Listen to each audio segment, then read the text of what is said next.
Hi everyone, welcome to क्यूपन education channel. So हमने अपनी जो साइकोलॉजी की सीरीज़ स्टार्ट करी हुई है उसका नेक्स्ट टॉपिक है वो हम यहाँ पे करने वाले हैं। ठीक है। सो आज जैसा आपको पता ही होगा कि जब भी मैं अपने टॉपिक्स करवाती हूँ तो मैं बायलिंगुअल चलाती हूँ। ठीक है। सो आज का जो हमारा टॉपिक है वो है आपका बुद्धि। ठीक है, या हम उसको क्या बोलेंगे, इंटेलिजेंस। ठीक है, इंग्लिश में। तो देखो मैंने बायलिंगुअल दोनों ही नोट्स रखे हुए हैं। जिस भी लैंग्वेज में आप कंफर्टेबल हो उस लैंग्वेज में आप देख सकते हो। ठीक है। तो सबसे पहले अगर हम बात करें, इंटेलिजेंस जो वर्ड है वो किसने यूज़ करा था। ठीक है। सबसे पहले यही बात आती है कि जो इंटेलिजेंस वर्ड है वो किसने यूज़ करा था। तो अगर हम बात करें द इंटेलिजेंस डेराइव, सबसे पहले हम देख लेते हैं कि वर्ड कहाँ से डेराइव हुआ है। इंटेलिजेंस डेराइव फ्रॉम द इंटेलिजीर, जिसका मतलब होता है टू अंडरस्टैंड। ठीक है। Herbert Spencer use word first time in 1895, मतलब जो हर्बर्ट स्पेंसर थे, और ये आपका प्रीवियस ईयर क्वेश्चन भी है कि जो बुद्धि शब्द है या इंटेलिजेंस जो शब्द है वो सबसे पहले किसके द्वारा यूज़ किया गया है। तो आप यहाँ पे देख सकते हो कि किसके द्वारा यूज़ किया गया है, हर्बर्ट स्पेंसर के द्वारा यूज़ किया गया है इन 1895। बाकी अगर हम बात करें कि इंटेलिजेंस है क्या हमारे पास, तो इंटेलिजेंस क्या है, ability to acquire and apply knowledge and skill, कि अपनी नॉलेज और जो आपकी एबिलिटीज़ हैं उसको आपको कैसे क्या अप्लाई करना है। Right. Ability to adjust with environment, के इन्वायरमेंट के साथ आप कैसा समायोजन बना सकते हो।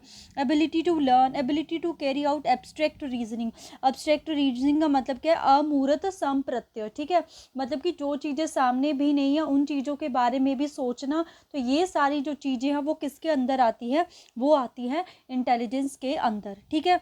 तो यहाँ से इंपॉर्टेंट क्वेश्चन यही बनता है कि जो इंटेलिजेंस वर्ड है वो किस वर्ड से लिया गया, इंटेलिजेंस से, जिसका मतलब होता है टू अंडरस्टैंड। और सबसे पहले किसने यूज़ करा था ये वर्ड, तो सबसे पहले यूज़ करा था ये वर्ड, हम बोल सकते हैं कि हर्बर्ट स्पेंसर ने। ठीक है। उसके बाद आता है study of intelligence divided into 3 parts, कि जब हमें इंटेलिजेंस को अब समझना है एक्चुअल में इंटेलिजेंस है क्या, उसको 3 एस्पेक्ट्स में क्या करा गया था, डिवाइड करा गया था। फंक्शनल एस्पेक्ट्स, स्ट्रक्चरल एस्पेक्ट और ऑपरेशनल एस्पेक्ट। कार्यात्मक पक्ष, संरचनात्मक पक्ष और क्रियात्मक पक्ष। ठीक है। बुद्धि क्या है, जो इस प्रश्न का उत्तर दे, मतलब एक्चुअल में इंटेलिजेंस है क्या, उस चीज़ के बारे में जहाँ पे हम पढ़ते हैं वो होता है इसका फंक्शनल एस्पेक्ट या फिर कार्यात्मक एस्पेक्ट। संरचनात्मक पक्ष या स्ट्रक्चरल एस्पेक्ट उस कारक के रूप में जो संरचना सिद्धांत को प्रभावित करता है। तो इसके डिफरेंट डिफरेंट थ्योरीज आई थी इंटेलिजेंस के ऊपर, जिसके ऊपर ज़्यादातर क्वेश्चन देखने को मिलता है। तो उसके बारे में जिसमें हम जानते हैं वो है स्ट्रक्चरल एस्पेक्ट। उसके बाद आता है ऑपरेशनल, क्रियात्मक पक्ष, जहाँ पे हम बुद्धि के पक्ष जिनका मापन एवं परीक्षण संभव है, मतलब हम मेजरमेंट जो है कर सकते हैं, जहाँ पे हम मेजरमेंट टर्म्स को पढ़ेंगे। टेस्ट आते हैं ना आपके पास, डिफरेंट डिफरेंट टेस्ट होते हैं, प्रोजेक्ट टेस्ट, ग्रुप ग्रुप वाले टेस्ट होते हैं, अल्फा बीटा, आमी, आपियन, वेशलर टेस्ट। ठीक है। इनके ऊपर भी क्वेश्चन आते हैं। तो वो जो एस्पेक्ट है वो किसके अंदर आता है, वो आता है ऑपरेशनल एस्पेक्ट्स के अंदर। ठीक है। अब स्टार्ट होता है सबसे इम्पॉर्टेंट जो पार्ट है वो क्या है, इंटेलिजेंट थ्योरी, बुद्धि के सिद्धांत। तो ज़्यादातर यहाँ पे मैंने हिंदी में ऑलमोस्ट सारे ही जो थ्योरीज है वो लिखी हुई हैं, बट अगर मैं बात करूँ वेरी वेरी इंपॉर्टेंट जहाँ से क्वेश्चन आए हुए हैं या क्वेश्चन आ सकते हैं, तो वो ये सारी है। सबसे पहले है सिंगल फैक्टर थ्योरी, यूनिफैक्टर थ्योरी, एक कारक सिद्धांत, जो कि किसने दी थी, एल्फ्रेड बाइने या फिर एल्फ्रेड बाइनेट ने। ठीक है। उसके बाद 2 फैक्टर थ्योरी, चार्ल्स स्पीयरमैन ने, द्विकारक। उसके बाद group factor theory of intelligence, Thurstone ने, बहुकारक। हमारे पास प्राथमिक मानसिक, मतलब कि प्राइमरी मेंटल एबिलिटीज़ का वो भी बोली जाती है इसको। Structure of intelligence, SOI model, that is 3D model, वो किसने दिया था हमारे पास। स्ट्रक्चर ऑफ मॉडल की अगर हम बात करें तो वो हमारे पास दिया था JP गल्फ्रिड ने। नेक्स्ट है cattle and horn theory, crystal और फ्लूइड इंटेलिजेंस होती है, तो ये भी प्रीवियस ईयर क्वेश्चन में पूछा गया है। Theory of multiple intelligence, very very important, Howard Garner ने दिया था। ट्रायर्की थ्योरी स्टैनबर्ग ने दी थी। पास मॉडल, ठीक है, इसके ऊपर क्वेश्चन नहीं आया है अभी तक। तो जो पास मॉडल है ये किसने दिया था, JP पास, नीलगिरी एंड द क्रिबी ने दिया था। इसके ऊपर क्वेश्चन नहीं आया, बट मेरे को लगता है कि आने वाले पेपर्स में इसमें से क्वेश्चन देखने को मिल सकता है। तो these theory are a very very important important theory, इन थ्योरीज को आपको बिल्कुल पढ़ना है, याद करना, और किस किस साइकोलॉजिस्ट ने दी है उसको आपको देखना ही देखना है, because it is a very very important theory. तो यहाँ पे आप हिंदी इंग्लिश दोनों में देख रहे हो नोट्स, जिस भी लैंग्वेज में आप कंफर्टेबल हो उससे आप कर सकते हो, ठीक है। अब इन थ्योरीज को थोड़ा सा डिटेल में देखते हैं कि अगर थ्योरीज के अंदर से क्वेश्चन आता है तो कैसा फ्रेम हो सकता है आपका क्वेश्चन, ठीक है। सो इसके बाद सबसे पहले हमने क्या पढ़ी, अपनी सिंगल फैक्टर थ्योरी, जिसको बोलते हैं एक कारक सिद्धांत, ठीक है। क्या बोलते हैं अपना, एक कारक सिद्धांत, एक कारक सिद्धांत हिंदी में सिंगल फैक्टर थ्योरी या unifactor theory. So gave by the Alfred Binet, किसने दी थी, एल्फ्रेड बायनेट ने। तो जो एल्फ्रेड बायनेट है ना, ये वेरी वेरी इंपॉर्टेंट है आपके पास, ठीक है। एल्फ्रेड बायनेट की बात करें, ये क्यों इंपॉर्टेंट है, देखो इन्होंने एक तो सिंगल फैक्टर थ्योरी दी, और सबसे पहला जो आईक्यू टेस्ट है, नेक्स्ट हम वीडियोस में आईक्यू टेस्ट के बारे में ही पढ़ेंगे, तो जो फर्स्ट आईक्यू टेस्ट है वो भी किसने दिया था, एल्फ्रेड बायन ने। और सबसे पहले मेंटल एज की बात, जो मानसिक आयु की बात करी थी, वो भी किसने करी थी, एल्फ्रेड बायनेट ने। तो एल्फ्रेड बायनेट से 3 क्वेश्चन बनते हैं और तीनों ही क्वेश्चन पेपर में आए हुए हैं। सिंगल फैक्टर थ्योरी किसने दी है, एल्फ्रेड बायनेट ने। फर्स्ट आईक्यू टेस्ट किसने दिया है, एल्फ्रेड बायनेट ने। मेंटल एज कॉन्सेप्ट कौन लेके आया है, एल्फ्रेड बायनेट। सो ये तीनों ही क्वेश्चन आपको अच्छे से देखने हैं यहाँ पे, ठीक है। तो मैंने इसमें यही बताया हुआ, gave by Alfred Binet, first intelligence test भी एल्फ्रेड बायनेट ने दिया था, उसके बाद मेंटल एज भी इन्होंने दी थी। और इन्होंने बोला क्या अपनी थ्योरी में, he said we all have a common sense of intelligence, कि हमारे पास सभी में एक ही सेंस होती है इंटेलिजेंस की, इसीलिए इन्होंने अपनी सिंगल फैक्टर थ्योरी दी थी। तो हिंदी में भी आप साथ ही साथ देख सकते हो, जो हिंदी मीडियम वाले बच्चे हैं, ठीक है। नेक्स्ट आई थी two factor theory, very very important theories है ये, किसने दी और क्या क्या इंपॉर्टेंट टर्म्स है इसमें उसको समझना वेरी वेरी इंपॉर्टेंट है, ठीक है। टू फैक्टर थ्योरी मतलब इसमें कोई 2 फैक्टर्स होंगे, किसने दी थी, ये चार्ल्स स्पीयरमैन ने दी थी। क्या बोला था, he said that intelligence made of A 2 factor, क्या बोला था इन्होंने, कि जो इंटेलिजेंट है वो इंटेलिजेंस जो हमारी बुद्धि है वो 2 फैक्टर से बनी हुई है, किससे, G factor and the F factor. G mean general, S means specific. Hindi में बात करें, एस मीन्स मतलब जी मीन्स सामान्य, और विशिष्ट स्पेसिफिक मतलब एस मीन्स विशिष्ट कारक, ठीक है।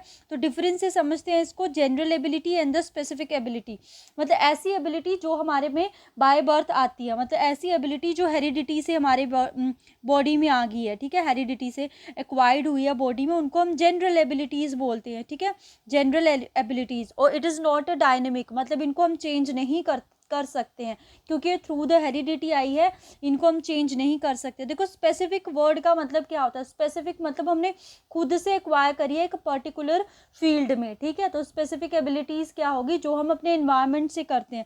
तो ये हेरिडिटी से कौन सी आती है, जनरल, और अगर हम स्पेसिफिक की बात करें तो वो किससे आती है, हमारे एनवायरनमेंट से, और वो चेंजेबल होती है, तो मतलब उसको चेंज कर सकते हैं विद द एक्सपीरियंसेस, ठीक है। सो अगर हम इसको एग्जाम्पल से समझे ना तो ये ज़्यादा क्लियर होगा। लेट्स से कि आपके पास क्या है, विराट कोहली है, ठीक है। विराट कोहली क्या है, अगर हम बात करें विराट कोहली की, ही इज़ अ क्रिकेटर, ठीक है, he is a cricketer.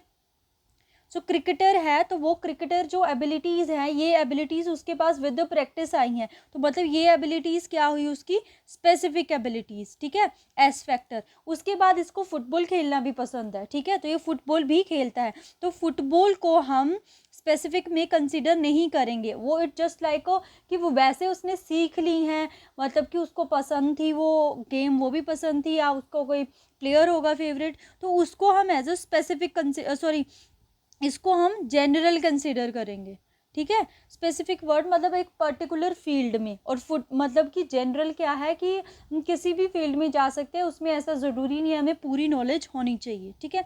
I hope आपको एग्जांपल से क्लियर हुई होंगी ये चीज़ें, ठीक है। सो यहाँ पे भी यही मैंने लिखा हुआ है सारा, आप देख सकते हो यहाँ पे।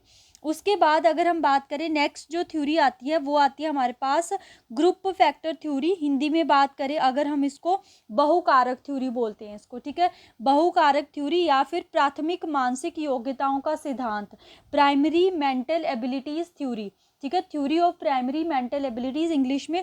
किसने दी थी, लुईस थ्रस्टन ने दी थी, किसने दी थी, लुईस थ्रस्टन ने। He focus on the 7 primary mental abilities. इन्होंने स्पीयरमैन की ही जो थ्योरी थी उसको क्या करा था, ग्रुप फैक्टर थ्योरी में कन्वर्ट करा था। तो इन्होंने 7 किस पे काम करा था, अगर हम बात करें 7 प्राइमरी मेंटल एबिलिटीज पे, ठीक है। वो कौन कौन सी प्राइमरी एबिलिटीज है, अब हम नेक्स्ट देखते हैं उसको, ठीक है। साथ ही साथ में आपको हिंदी में भी मैंने बताया हुआ है, यहाँ से हिंदी में भी आप देख सकते हो। एक और चीज़, अगर आपको नोट्स का PDF चाहिए, जो ये मैंने नोट्स बनाए हैं, चाहे हिंदी में चाहिए, कौन सी लैंग्वेज में भी आप कंफर्टेबल हो, तो आप मेरा टेलीग्राम चैनल जो है वो ज्वाइन कर सकते हो। वहाँ पे जाके आप मैसेज ड्रॉप कर सकते हो कि मैम हमें उस पर्टिकुलर टॉपिक से नोट्स चाहिए। और एक बात की, जो मेरे नोट्स है, हैंड रिटन नोट्स है, वो पेड हैं, ठीक है। हैंड रिटन नोट्स जो हैं वो पेड है मेरे। तो मैं जैसे जितने आपको नोट्स चाहिए होंगे उसके अकॉर्डिंग आपको बता दूंगी कितने के नोट्स चाहिए, ठीक है। सो अभी हम नेक्स्ट देखते हैं कि कौन कौन सी 7 प्राइमरी मेंटल एबिलिटीज़ के बारे में जो हमारे पास है थ्रस्टन ने बात की थी। ये क्वेश्चन आता है कि ग्रुप फैक्टर थ्योरी किसने दी है, तो किसने दी है, बहुकारक आयाम जो है वो किसने दिया है, लुईस थ्रस्टन ने, ठीक है।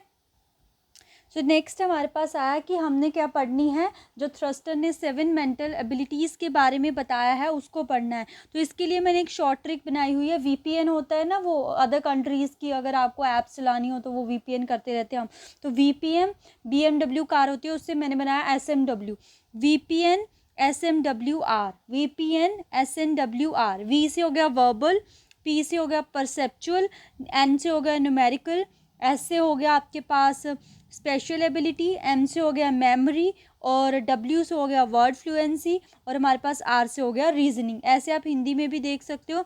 वाचिक बोध, प्रात्यक्षिक गति क्षमता, संख्या योग्यता, स्मृति क्षमता, शब्द प्रवाह क्षमता, उपगमनात्मक वर्कता, ठीक है। तो इसको मेरे को लगता नहीं है समझाने की कोई ज़रूरत है, क्योंकि वर्बल कॉम्प्रीहेंशन में क्या है कि बच्चा जो है वर्ड्स को समझना स्टार्ट कर देता है, ठीक है। जो भी उसके सामने अपने विचारों के अर्थों को समझना स्टार्ट कर देता है। परसेप्चुअल एबिलिटीज़ का मतलब क्या है कि जो भी ability to grasps visual held, मतलब कि वो जो भी चीज़ें सामने हो रही है उनकी चीज़ों को ग्रैप्स करना स्टार्ट देते। न्यूमेरिकल एबिलिटी मतलब वर्ड्स के साथ डील करना स्टार्ट कर देते। Special ability to perceive special role, ठीक है। स्पेशल एबिलिटीज़ में क्या होता है कि जो भी उसको स्पेशल रोल दिए जाते हैं उससे रिलेटेड वो समझना स्टार्ट कर देता। मेमोरी मतलब ये चीज़ों को याद करना स्टार्ट कर देता है। वर्ड फ्लुएंसी मतलब कि ability to think and use word rapidly, कि वर्ड को समझ तो लिया, वो आ गया हमारे पास वर्बल कॉम्प्रीहेंशन में, बट उनको यूज़ कैसे करना है वो आ गया वर्ड फ्लुएंसी में। Reasoning ability to think logically, logically चीज़ों को सोचना स्टार्ट करता है। तो ये 7 प्राइमरी मेंटल एबिलिटीज़ के बारे में लुईस थर्स्टन ने बोला था। तो यहाँ से क्वेश्चन फ्रेम हो सकता है, ग्रुप फैक्टर थ्योरी किसने दी है, लुईस थर्स्टन ने। कितनी प्राइमरी मेंटल एबिलिटीज़ की बात करी है, 7, ठीक है। बाकी वो क्वेश्चन में बता सकता है कि 4 आपको दी है, बताओ इसमें से कौन सी जो है थ्रस्टन की मेंटल एबिलिटीज़ नहीं है। तो ऐसे शॉर्ट ट्रिक से आप उसको लर्न कर सकते हो, ठीक है। उसके बाद नेक्स्ट आता है हमारे पास बुद्धि संरचना model, that is structure of intelligence, जिसको SOI शॉर्ट में बोलते हैं, और 3D मॉडल ऑफ इंटेलिजेंस भी बोलते हैं, ठीक है। दिया किसने था, JP गॉल्डफ्रेड ने, जो कि अमेरिकन साइकोलॉजिस्ट हैं। और इन्होंने और क्या चीज़ दी थी, कन्वर्जेंट और डाइवर्जेंट थिंकिंग के बीच में इन्होंने क्या बोला था, डिफरेंस दिया था। कन्वर्जेंट डाइवर्जेंट क्या है, अभिसारी और अपसारी जो चिंतन है ना, इनके ऊपर भी क्वेश्चन आता है, तो हम करेंगे आने वाली वीडियोस में इनके ऊपर भी क्वेश्चन, ठीक है। सो इन्होंने क्या बोला था, स्ट्रक्चर ऑफ इंटेलिजेंस मतलब 3D मॉडल दिया ना, तो मतलब 3 एस्पेक्ट्स, ये बोलता है कि जो 3 एस्पेक्ट्स को कंसिडर करा था, दैट इज कंटेंट, प्रोडक्ट और ऑपरेशन। हिंदी में अगर हम बात करें तो इसमें आता है हमारे पास ऑपरेशन मतलब संक्रिया, कंटेंट मतलब विषय उत्पादन, प्रोडक्ट मतलब कि जब हमने सबसे पहले आया कि कंटेंट की क्या आपके पास विषय है, जो भी है मतलब सिलेबस क्या है एक तरह से। उसके बाद आता है ऑपरेशन, उस चीज़ों का यूज़ करके आप उसको कैसे ऑपरेट करते हो, तो ऑपरेट कर दिया, उसके बाद आपके पास प्रोडक्ट क्या आया, ठीक है। इन सारी चीज़ों के बारे में उसने बात करी थी। उसके बाद मैंने बोला इन्होंने मेंटल जो एबिलिटीज़ है वो 180 दी है। 180 कैसे बनी, क्योंकि इसने जो ये 3D मॉडल्स दिया था, हर एक मॉडल में इसमें उसने 5, इसमें 6 और इसमें 6 मेंटल एबिलिटीज़ दी थी। जब हमने मल्टीप्लाई करा 5 × 6 हमारे पास आया 180 मेंटल एबिलिटीज़। सो हमारे पास अगर हम बात करें JP गॉल्डफ्रेड, तो उन्होंने 180 मेंटल एबिलिटीज़ के बारे में बात करी थी। स्ट्रक्चर ऑफ इंटेलिजेंस दिया था, ऐसे ऐसे क्वेश्चन बन सकते हैं। बाकी अगर आप इसको लर्न करना चाहते हो कि कंटेंट में कौन कौन सी मेंटल एबिलिटीज़ आई थी, तो मैंने इसके लिए शॉर्ट ट्रिक बनाई हुई है। वी साब, साब में भी डबल एस है। Visual, symbolic, semantic, auditory, behavioural. Hindi में बात करें संज्ञान, स्मृति अभिलेखन, स्मृति धारणा, अभिसारी चिंतन, परंपरागत, उसके बाद अपसारी चिंतन, गैर परंपरागत, मूल्यांकन। ये संक्रिया ऑपरेशन की बात की जा रही है, ठीक है। तो यहाँ पे आप सारे देखते हो, इसमें से ऐसा कोई क्वेश्चन नहीं बनता है आपके पास, बट फिर भी मैंने बता दिया, अगर आने वाले पेपर्स में देखने को मिलता है तो यहाँ से आप नोट डाउन कर सकते हो। टोटल मेंटल एबिलिटीज़ कितनी है आपके पास? 180। देखो एक आती है हमारे पास मल्टी फैक्टर थ्योरी, इसके ऊपर जस्ट क्वेश्चन आया है कि किसने दी हुई है, ये थॉरनडाई ने। एक होती है मल्टी इंटेलिजेंस थ्योरी और एक है मल्टी फैक्टर थ्योरी। तो मल्टी फैक्टर थ्योरी थॉरनडाई ने दी है, ठीक है। किसने दी है मल्टी फैक्टर थ्योरी?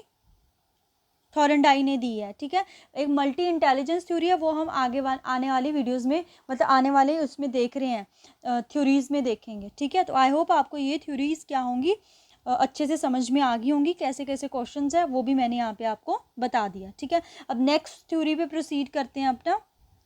सो जो नेक्स्ट थ्योरी है वो है हमारी crystal and, wait a minute,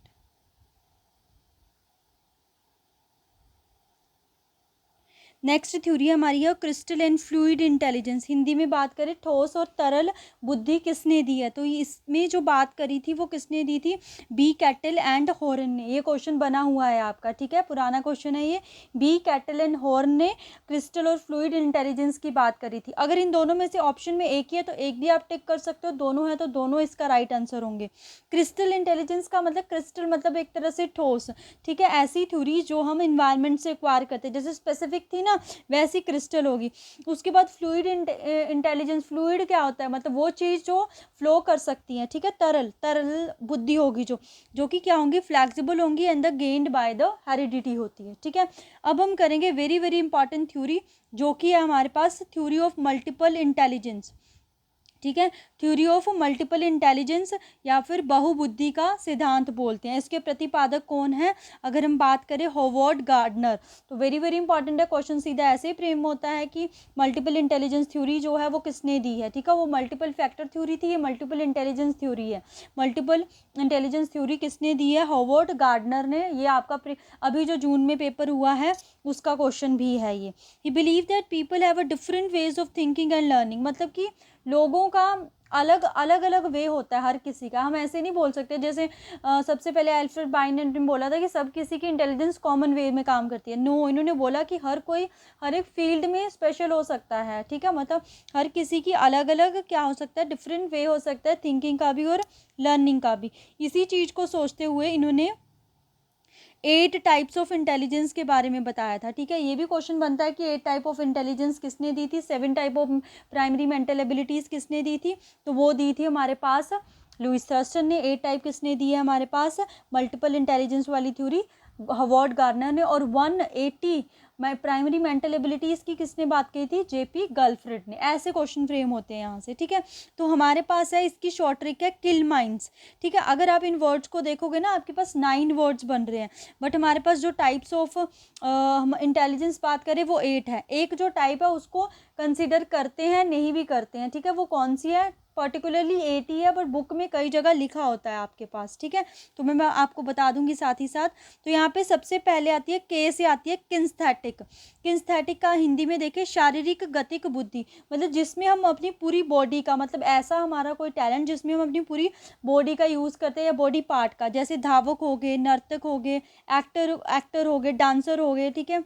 उसके बाद मतलब अलग अलग डॉक्टर्स होंगे, ठीक है। तो हम क्या अपनी बॉडी पार्ट्स का यूज़ करके, जैसे डांसर अपनी पूरी बॉडी का यूज़ कर रहा है, तो धावक भी अपने हाथ पैरों का यूज़ कर रहा है, अभिनेता भी क्या है, एक्टिंग करने के लिए यूज़ कर रहा है चीज़ों को, ठीक है। तो वो आता है काइनेस्थेटिक में। इंटरपर्सनल, तो जो इंटर वर्ड होता है ना, इंटर मतलब कि हम किसी के साथ खुद को कंपेयर कर रहे हैं, मतलब कि हम हमारी जो इंटेलिजेंस है वो कैसे प्रभावित हो रही है जो सामने, जो हमारे पास, जैसे हमारे लिए कोई रोल मॉडल एक्ट करता है, तो वो आती है अंतर्व्यक्तिव। व्यक्ति दूसरे व्यक्तियों की अभिप्रेरणा प्रेरणाओं, उनके उद्देश्य, ठीक है, जो भी उनके रूल्स हैं, रेगुलेशंस है, फीलिंग्स है, उनको फील करके, जैसे हम बोलते हैं ना आपका रोल मॉडल क्या है, तो हम उसी की तरह बिहेव करना स्टार्ट कर देते हैं। जैसे साइकोलॉजिस्ट हो गए, मोटिवेशनल हो गए, उसके बाद पॉलिटिशियंस हो गए, टीचर्स भी हो गए, ठीक है। टीचर्स इज जस्ट लाइक हमारे पास इंटरपर्सनल में आते हैं। उसके बाद आता है किल एल फॉर लिंग्विस्टिक, भाषा बुद्धि, मतलब कि आपको किसी पर्टिकुलर लैंग्वेज में जाना है, लैंग्वेज की जो नॉलेज रखते हैं, जैसे लेखक हो गए, राइटर हो गए, पोइट हो गए, तो ये हमारे पास लिंग्विस्टिक इंटेलिजेंस के अंदर आते हैं। डबल एल, एल से फिर क्या बनता है हमारे पास, लॉजिकल मैथमेटिक्स, मतलब वही है कि मतलब जो वो है कि ट्रिक्स एंड मतलब कि हम बोल सकते हैं रीजनिंग कैपेबिलिटी जिनकी बहुत अच्छी है, अच्छे से कन्वर्जेंट थिंकिंग करते हैं, ठीक है। जैसे हमारे साइंटिस्ट हो गए, मैथमेटिशियंस हो गए, रीजनिंग लॉजिकल मैथमेटिक्स एक तरह से। किल माइंड्स, एम से आता है म्यूजिकल, दैट इज योर संगीतक बुद्धि, मतलब कि जो हमारे पास क्या करते हैं, जिनको म्यूजिक से रिलेटेड नॉलेज होती है। उसके बाद आई इज इंट्रापर्सनल, ठीक है। इंट्रापर्सनल मतलब कि अंत व्यक्ति, that is very very important. Intra मतलब होता है अपने आप से, मतलब अपने आप से खुद को, अपनी निजी भावना और संवेदनाओं की आकांक्षाओं के प्रति अभिप्रेरणा, मतलब खुद के बारे में सोच के वो बनना। जैसे आध्यात्मिक लोग हो गए, दार्शनिक लोग हो गए हमारे पास, ठीक है, वो आ गया हमारे पास इंट्रापर्सन में। उसके बाद एन आता है, तो एन से हमारे पास है नेचुरलिस्टिक, ठीक है। नेचुरलिस्टिक्स होते हैं कि जो नेचर से रिलेटेड चीज़ों के बारे में, जैसे हमारे पास क्या हो गए, जैसे हम बोलते नहीं है एक तरह से, जैसे हंटर्स हो गए, किसान, मतलब हमारे पास फार्मर्स हो गए, ये सारे किसके अंदर, नेचुरलिस्टिक्स, मतलब कोई बर्ड्स की वो कर रहा है, स्टडी कर रहा है, ठीक है, कोई प्लांट्स की स्टडी कर रहा है, तो ये हमारे पास जिनको जिनके जिनके पास ये वाली इंटेलिजेंस होती है, वो हमारे पास नेचुरलिस्टिक इंटेलिजेंस के अंदर आता है। उसके बाद ये है जो एक्सटेंशियल्स, विलोपन वाली जो होती है, इसमें क्या है कि ये जो कंसिडर नहीं करते हैं, पर कई बुक्स में इसके बारे में लिखा है, तो मैंने बता दिया इसके बारे में भी आपको। उसके बाद स्पेशल मतलब एक तरह से दार्शनिक, मतलब जो संत टाइप के लोग होते हैं, मतलब जो जो पूरी दुनियादारी छोड़ चुके हैं, जस्ट लाइक अ संत टाइप के लोग हैं, उनको किसी और से कोई मतलब नहीं पड़ता है, ठीक है, तो वो हमारे पास आ जाती है स्पेशल इंटेलिजेंस के अंदर, ठीक है।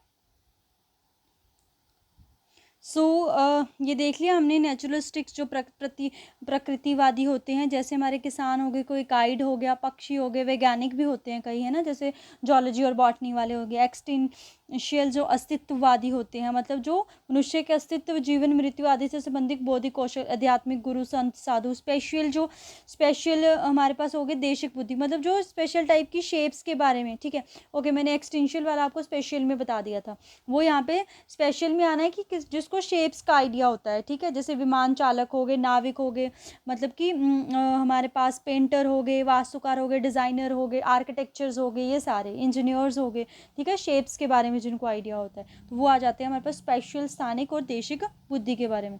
नेक्स्ट जो हमारे पास थ्योरी आती है, लास्ट थ्योरी है इंटेलिजेंस की, वो है त्रिचापीय सिद्धांत, ठीक है। क्या है हमारे पास, त्रिचापीय सिद्धांत, या अगर हिंदी में बोले तो इसको बोलते हैं ट्राइहायरार्की थ्योरी। तो किसने दी थी ये, स्टैनबर्ग ने। किसने दी थी ये, स्टैनबर्ग ने। हमारे पास किसने दी है, स्टैनबर्ग ने, ये रहा स्टैनबर्ग ने दी है, ठीक है, ये स्टैनबर्ग ने दी है। तो इन्होंने 3 एस्पेक्ट्स के बारे में बात करा था, PCA करके हम इसको लर्न कर सकते हैं, दैट इज प्रैक्टिकल, क्रिएटिव और एनालिटिकल इंटेलिजेंस। यहाँ पे क्या आएगा, एनालिटिकल इंटेलिजेंस। संदर्भिक, मतलब इनके ही टाइप है, कॉन्टेक्चुअल, एक्सपीरियंशियल्स और कंपेंशियल्स, दैट इज संदर्भिक, अनुभाविक और घटकीय। 3 एक्सपेक्ट्स के बारे में बात किया। 3D मॉडल जो है वो भी था हमारे पास कि 3D मॉडल किसने दिया था, ठीक है। 3D मॉडल वो JP गलफ्रेड ने, ये है 3 ट्रायर की दिया, मतलब इंक्रीजिंग ऑर्डर में बात जो की गई है उसके बारे में, ठीक है। इसके बाद ये जो लास्ट मैंने लिखा हुआ है ना, पास मॉडल, इसके ऊपर अभी तक कभी क्वेश्चन देखने को मिला नहीं है, पर मेरे को लगता है कि आने वाले जो भी पेपर्स होंगे उसको उसमें इसमें से क्वेश्चन बन सकता है कि क्या है ये पास मॉडल, मतलब कैसे आप जो इंटेलिजेंस है किसी की मेजर कर सकते हो, उसके लिए आपके पास क्या प्लानिंग होनी चाहिए, वो है ये PASS model. How to measure intelligence, ठीक है, कैसे आप इंटेलिजेंस को मेजर कर सकते हो, उसके बारे में हमें ये पास मॉडल बताता है, ठीक है। सो अगर हम पास मॉडल की बात करें तो पास मॉडल में P4 होता है प्लानिंग, ठीक है, योजना। A4 होता है अराउजल, ठीक है, हमारे पास क्या होता है, अराउजल, जिसे उत्तेजना बोल सकते हैं हम, ठीक है। उसके बाद आता है हमारे पास ये अवधान, प्रभाव, भाव प्रबोधना भी बोल सकते हैं। उसके बाद आता है स्टिमुलस, मतलब कि प्रबोधन हो गया, भाव प्रबोधन और सक्सेसिव प्रोसेसिंग, सहकालिक अनुक्रमिक, ठीक है। मतलब ये चीज़ें जब हम फॉलो करते हैं तब हम जो है इंटेलिजेंस किसी की मेजर कर सकते हैं। तो ये मॉडल्स दिया था। तो ये क्वेश्चन है, यहाँ से ये फ्रेम हो सकता है, या तो पास की फुल फॉर्म फ्रेम हो सकती है, या फिर क्वेश्चन ये फ्रेम हो सकता है कि पास मॉडल जो है वो किसने दिया। तो जेपी दास, नीलगिरी और क्रिबी इन तीनों ने मिलके हमें क्या दिया था, ये मॉडल के बारे में बताया था। तो ये था हमारे पास इंटेलिजेंस के बारे में, क्या है इंटेलिजेंस, कहाँ से लिया गया इंटेलिजेंस वर्ड, किसने सबसे पहले यूज़ किया है, डिफरेंट टाइप्स ऑफ थ्योरीज हमने डिस्कस करी, कैसे कैसे प्रीवियस ईयर क्वेश्चंस आए हुए हैं, कैसे आने वाले पेपर्स में आ सकते हैं, with hand written note, both language Hindi English दोनों में पढ़ लिए हैं। तो आई होप आपके लिए वीडियो हेल्पफुल रहेगी। तो आज के लिए इतना ही, बहुत ही जल्दी नेक्स्ट वीडियो में मिलेंगे। Thank you so much.